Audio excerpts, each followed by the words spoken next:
Bonsoir, bonsoir à toutes et à tous. Bienvenue au Pasino de la Grande Motte pour cette 25e édition des Masters de la lettre M. Alors nous enchaînons maintenant avec le Master Engagement Social et RSE. C'est une récompense qui va être attribuée à une société qui est performante dans la durabilité de son modèle économique, le développement du capital humain de ses salariés et la réduction de l'impact sur l'environnement. Pour remettre ce prix, merci d'accueillir André Deljari, président de la CCI, mais aussi depuis 2019, président de Montpellier Business School.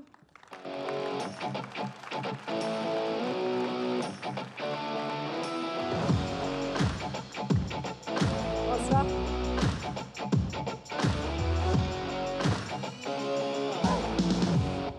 Alors, Président, pourquoi avoir choisi de remettre ce prix de l'engagement social? Tout d'abord parce qu'MBS, c'est son ADN clair et net. C'est une des premières écoles au niveau de l'alternance en France, donc on ne pouvait qu'être là. Et c'est avec beaucoup de fierté aussi que je félicite le directeur général Bruno Ducasse qui est avec nous ce soir et l'ensemble de ses équipes, car la RSE, c'est l'ADN d'MBS. Donc ce soir, beaucoup de fierté d'être à vos côtés, Virginie. Saluer bien sûr Monsieur le Préfet, Monsieur Carenco aussi, et Monsieur Jean-Bernard Lévy aussi, qui est le président de ce soir, et bien sûr tous les présidents d'agglomération, communautés de communes, et notamment celui qui nous accueille ce soir, Stéphane Rossignol. Alors justement, vous parlez de l'importance de l'engagement RSE pour la Montpellier Business School. Ça va bien au-delà des étudiants. Ça s'adresse aussi aux entreprises que vous accompagnez sur le territoire. D'abord, il faut savoir que 50% des recherches qui sont faites à MBS sont consacrées complètement à ce sujet RSE. Ça, c'est la première des choses importantes de l'école. Et de l'autre côté, peu de gens savent que nous accompagnons beaucoup d'entreprises sur le territoire de l'Hérault sur le développement de la RSE, comme des groupes comme Nicolin. Et donc, c'est avec beaucoup de fierté que nous accompagnons la totalité des entreprises que nous pouvons accompagner sur le territoire dès qu'elles le désirent. La RSE, toujours avec responsabilité sociale, environnementale, toujours et toujours. Ça fait gagner des points d'économie aux entreprises. Ils ne le savent pas au départ, mais quand ils l'utilisent, c'est tellement formidable. Alors, je ne peux pas vous laisser repartir sans dire un mot du nouveau campus. Oui. Un mot rapide, mais quand même, grand événement. Ça y est. En étant très content d'être là ce soir, tous les voyants sont au vert. Un petit peu les masters sur les masters défiler l'ensemble des projets. J'ai été un peu étonné qu'ils ne soient pas dedans, avec un projet de près de 100 millions d'euros sur le territoire de l'Hérault. C'est un très beau projet. Ils y seront l'année prochaine. On entre dans la phase de réalisation. Ouais, on y est dedans, parce que les achats de terrain sont faits.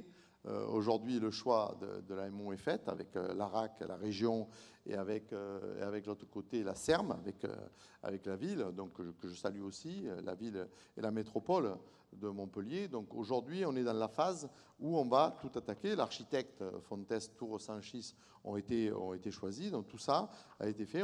Tout ce calendrier s'est arrêté début juillet. Et maintenant, on est dans la phase active, c'est-à-dire tout ce qui va être la réflexion, permis, les appels d'offres et ensuite la construction. Et avec une ouverture attendue pour septembre-octobre 2024, avec aussi 900 logements étudiants à côté. Vous voyez, on va générer sur le département de l'Hérault, avec la totalité de ces opérations, près de 300 millions d'euros de travaux. Donc vous voyez, au niveau des entreprises, il y a beaucoup de choses qui vont être faites sur ce territoire. Merci, Président. Vous Avec nous plaisir. délivrez le nom du lauréat de ce prix. Alors, c'est la société Ergo Santé. Et on va accueillir son dirigeant Samuel Corgne. Le Master de l'engagement social RSE est décerné à Ergo Santé. C'est à Anduze que Samuel Corgne a créé Ergo Santé en 2012, avec pour ambition de faciliter l'insertion par le travail. Ergo Santé propose aux entreprises des solutions ergonomiques destinées à améliorer les conditions de travail des personnes valides ou en situation de handicap. Lauréate de nombreux prix, la société est à l'origine de la conception et de la production d'un des premiers exosquelettes français. Entreprise adaptée depuis janvier 2020, la fabrication des sièges ergonomiques est assurée à plus de 80% par des personnes en situation de handicap. Les États-Unis, l'Italie, le Canada, le Brésil, la Nouvelle-Zélande et Singapour font partie des nouveaux terrains d'exportation pour ces exosquelettes. Master de l'engagement social RSE, Ergo Santé.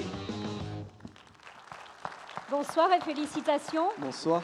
Voici votre prix, Samuel Korn. Merci beaucoup. Alors, moi j'aimerais que vous m'expliquiez au regard de ce prix, qu'est-ce qui a fait que vous avez été sensibilisé et souhaité participer à l'insertion par le travail? Déjà, je voulais dire un petit mot là. La RSE, c'est l'ADN de la MBS. Ça fait beaucoup de points au Scrabble, ça.